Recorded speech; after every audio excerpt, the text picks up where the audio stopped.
Selamat pagi, salam sejahtera untuk kita semua. Semoga anak-anak dalam keadaan sehat selalu. Ya, kita telah tiba pada pembelajaran yaitu tema 1, subtema yang kedua, pembelajaran yang ke-6.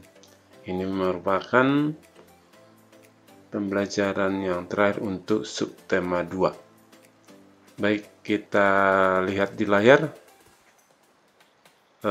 Sepertinya ada kaki yang kesleo atau yang sakit. Nah, sebelum kita membahas gambar ini, kita mengingat kembali pembelajaran sebelumnya, yaitu alat-alat gerak yang digunakan pada manusia ada dua macam, yaitu alat gerak pasif yang berupa tulang dan alat gerak aktif berupa otot.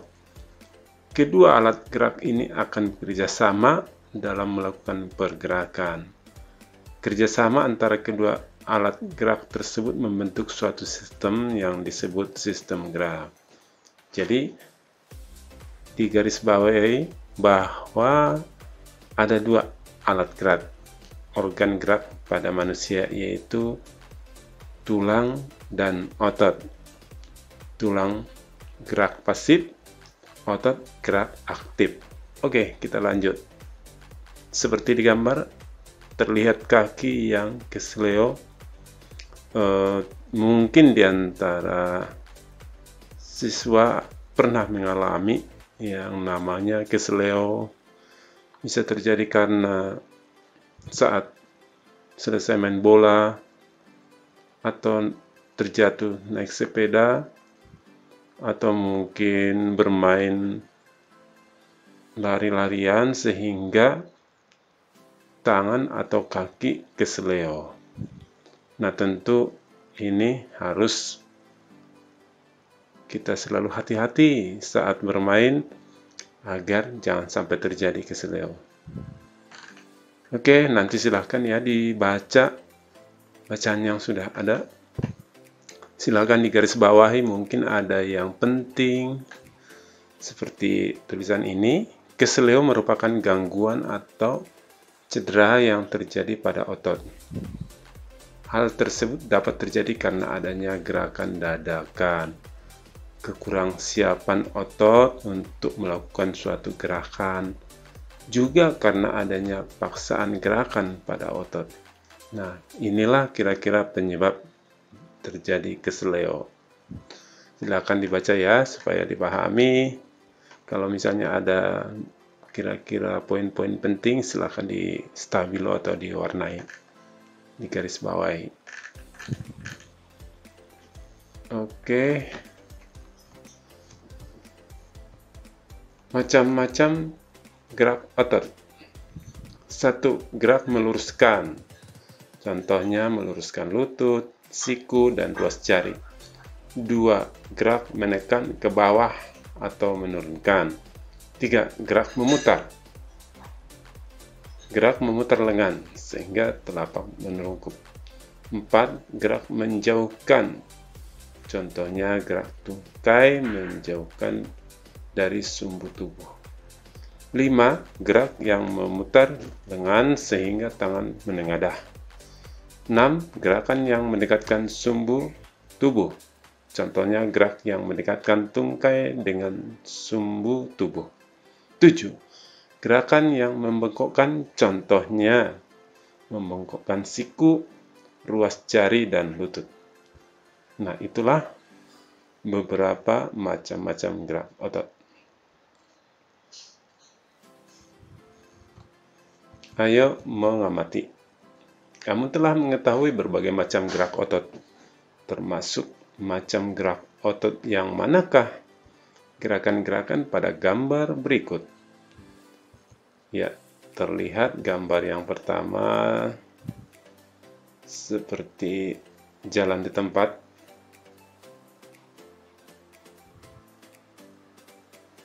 Berarti ada terjadi gerakan. Kita ambil dulu untuk, nah ini meluruskan.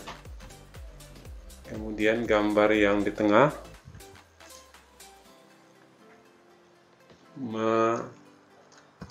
menurunkan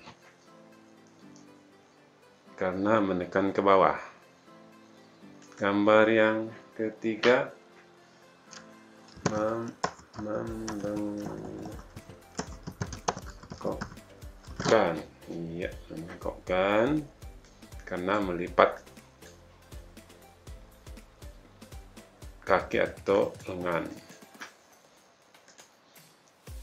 Gambar yang ini menjauhkan, iya, gerakan yang menjauhkan dari sumbu tubuh. Yang ini gerakan memutar. Ya, terlihat tangannya memutar sampai menengadah. Yang ini mendekatkan karena sumbu tubuh, contohnya gerak mendekatkan tungkai dengan sumbu tubuh. Seperti itu cara mengisi gambar. Silahkan nanti diteruskan di buku tulisnya, di buku paket yang sudah punya ya. Oke, kita next. Diulang lagi, dilihat lagi. Oke, silakan kita lanjut. Ayo berkreasi. Untuk menambah pemahamanmu mengenai otot, buatlah model sederhana dengan menggunakan styrofoam. Kegiatan ini dapat kamu lakukan bersama dengan kelompokmu. Nah, ini maksudnya kalau saat kita masuk ke dalam kelas oleh kerja kelompok. Tapi untuk sekarang ini silahkan dikerjakan sendiri ya. Diikutin petunjuk-petunjuknya mulai dari alat dan bahan, langkah kerjanya, dan ada contoh, diikutin saja.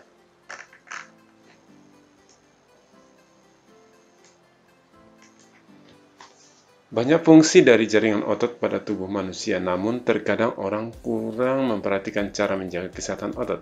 Oleh karena itu, sering terjadi kram, nyeri, atau cedera otot yang cukup menyakitkan. Bagaimana cara menjaga kesehatan otot? Cara menjaga dan merawat otot pada manusia adalah sebagai berikut. 1. Menghindari gerakan yang membebani kerja otot secara berlebihan. Ya.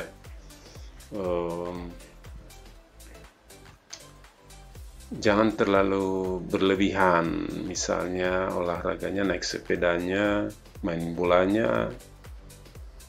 Jadi kalau sudah berlebihan akan mengakibatkan bisa kram, bisa nyeri, bahkan cedera ya. Jadi harus hati-hati. Kalau sudah terasa capek, letih, silakan beristirahat. Yang kedua, melakukan peregangan.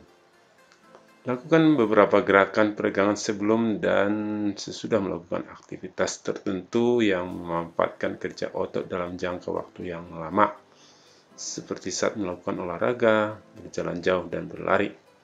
Ya, melakukan peregangan ibaratnya seperti pemanasan ya. Yang ketiga, melakukan latihan rutin. Banyak latihan fisik yang dapat kita lakukan untuk menjaga kesehatan otot. Latihan rutin ini dapat dilakukan dengan beban maupun tanpa beban. Maksudnya, pakai beban itu bisa dengan alat ya. Tanpa beban bisa dengan jogging, lari, ya, bersepeda, maupun latihan di tempat pusat kebugaran seperti fitness atau kegiatan olahraga lainnya. 4. Memenuhi kebutuhan cairan tubuh. Kebutuhan cairan setiap orang berbeda-beda. Sedikitnya mengkonsumsi 6 gelas air sehari agar dapat menjaga kesehatan tubuh. Cairan dapat membantu otot melemas telah berkontraksi serta dapat melembabkan sel-sel otot sehingga tidak mudah mengalami ketegangan. Jangan lupa ya, selalu mengkonsumsi air putih. 5. Mengkonsumsi makanan yang bergizi dan bermanfaat bagi otot. Banyak jenis makanan yang mengandung gizi yang baik bagi otot, khususnya untuk pembentukan otot. Makanan-makanan tersebut antara lain putih telur, susu, ikan tuna, sayur brokoli, dada ayam, daging sapi, minyak ikan, keju, kacang almond, dan kacang Arab, dan bayam. Ya, boleh ya, jangan hanya sejenis yang dimakan, tapi beraneka ragam ya, baik nabati maupun hewani. Nomor 6, meringankan nyeri otot. Gunakan krim khusus otot untuk menimbulkan rasa hangat sehingga otot yang kram menjadi lebih rileks ya, menggunakan salep atau krim ya. Nah, itulah menurut buku ini ada 6 ya cara menjaga dan merawat otot pada manusia. Kita lanjutkan, ayo membaca. Nah, ini adalah kisah seorang binaragawan yang sangat terkenal, yaitu Ade Rai. Ade Rai, binaragawan perkasa Indonesia. Nah, silahkan nanti dibaca paragraf demi paragraf. Jangan terburu-buru. Dibaca supaya dipahami cerita atau profil daripada Ade Rai, mulai dari awal sampai menekuni binaragawan sampai berprestasi. Ya, silahkan dibaca nanti ya. Kemudian berdasarkan bacaan di atas, temukan ide pokok masing-masing paragraf. Baik, kita akan menentukan ide pokoknya seperti bagaimana caranya. Ya, tentunya dengan membaca dengan teliti, kira-kira di mana kalimat utama. Di dalam kalimat utama itulah terdapat ide pokok. Sedangkan yang tidak di luar kalimat utama dinamakan kalimat pengembang. Kita lihat pada paragraf pertama ini. Terlalu besar. Kita hitung dulu kalimatnya ada berapa. 1, 2, 3. Oke ya. Oke. Jadi paragraf pertama ini, paragraf yang ke-1 ini ada 3 kalimat. Nah, kira-kira manakah yang menjadi kalimat utama? Biasanya kalimat utama itu bisa di awal paragraf atau juga bisa di akhir paragraf. Nah, yang menjadi kalimat utama adalah di awal paragraf. Ya. Ade Rai adalah sosok pria perkasa yang sangat terkenal di Indonesia, bahkan di dunia. Nah, dalam hal ini yang dijelaskan adalah tentang Ade Rai yang terkenal baik di Indonesia maupun di dunia. Dengan demikian, ini adalah yang menjadi kalimat utama. Sedangkan yang lainnya, yang ini adalah kalimat pengembang yang menjelaskan tentang Ade Rai baik di tingkat terkenal di Indonesia maupun di tingkat internasional atau dunia. Nah, itulah kita sudah menemukan kalimat utama, maka bisa kita jawab nanti di sini ya, bisa kita isi ya. Kita jawab seperti ini.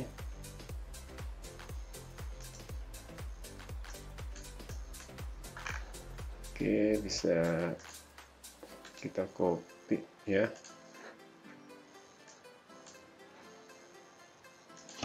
Ya, di sini boleh. Nah, seperti itu. Ya, ups. Nah, boleh semuanya diambil dari kalimat utama menjadi sebuah ide pokok. Boleh disederhanakan sehingga cukup ide pokok saja. Boleh, dua-duanya juga benar.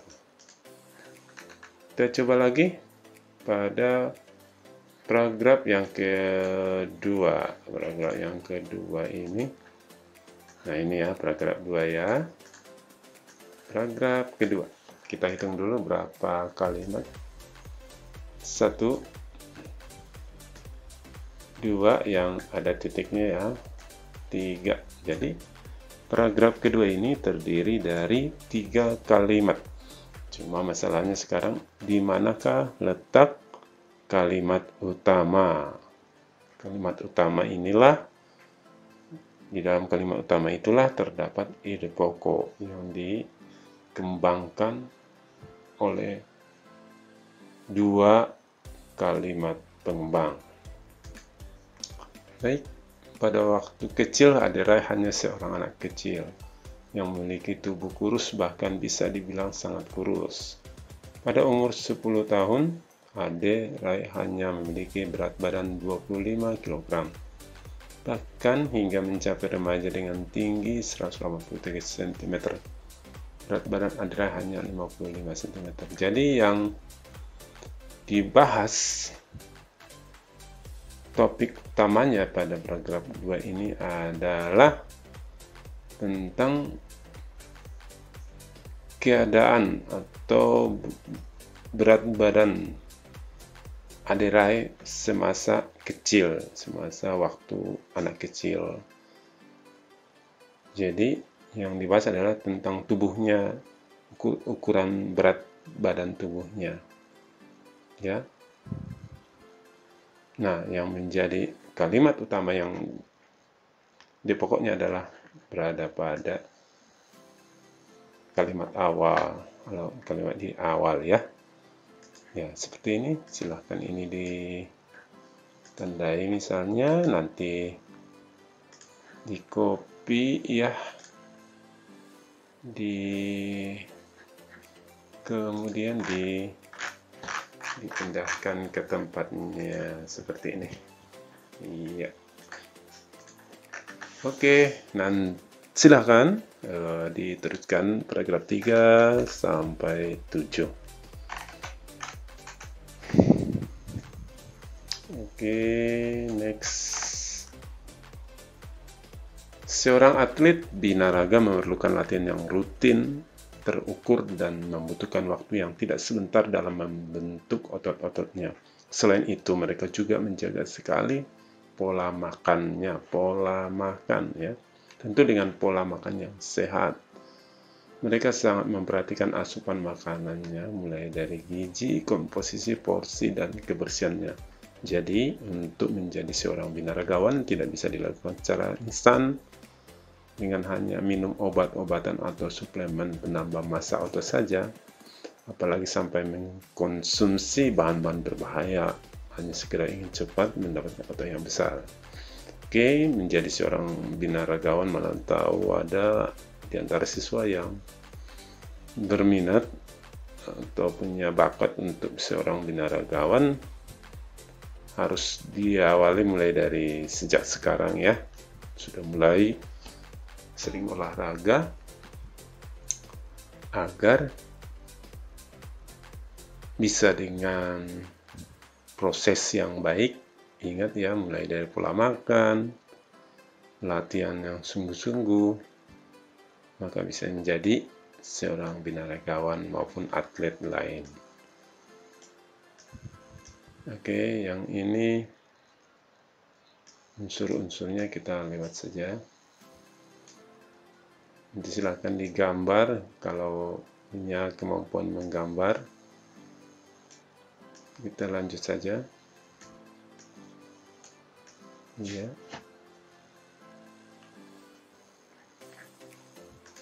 Ayo renungkan, dengan mempelajari organ gerak manusia kita makin tahu betapa sempurnanya ciptaan Tuhan. Tunjukkan sikap dan perilakumu yang menunjukkan bahwa kau mensyukuri karunia Tuhan yang berupa organ gerak, yakni tulang dan otot. Oke, silakan nanti yang mau diisi saja ya. Oke, orang tuamu adalah orang yang bekerja keras. Ayahmu setiap hari bekerja untuk mencari nafkah demi kelangsungan hidup keluargamu. Ibumu mulai dari pagi hingga larut malam bekerja mengurus ayahmu dan mengurus rumah. Bayangkan betapa lelahnya mereka. Bayangkan betapa lelahnya otot-otot mereka.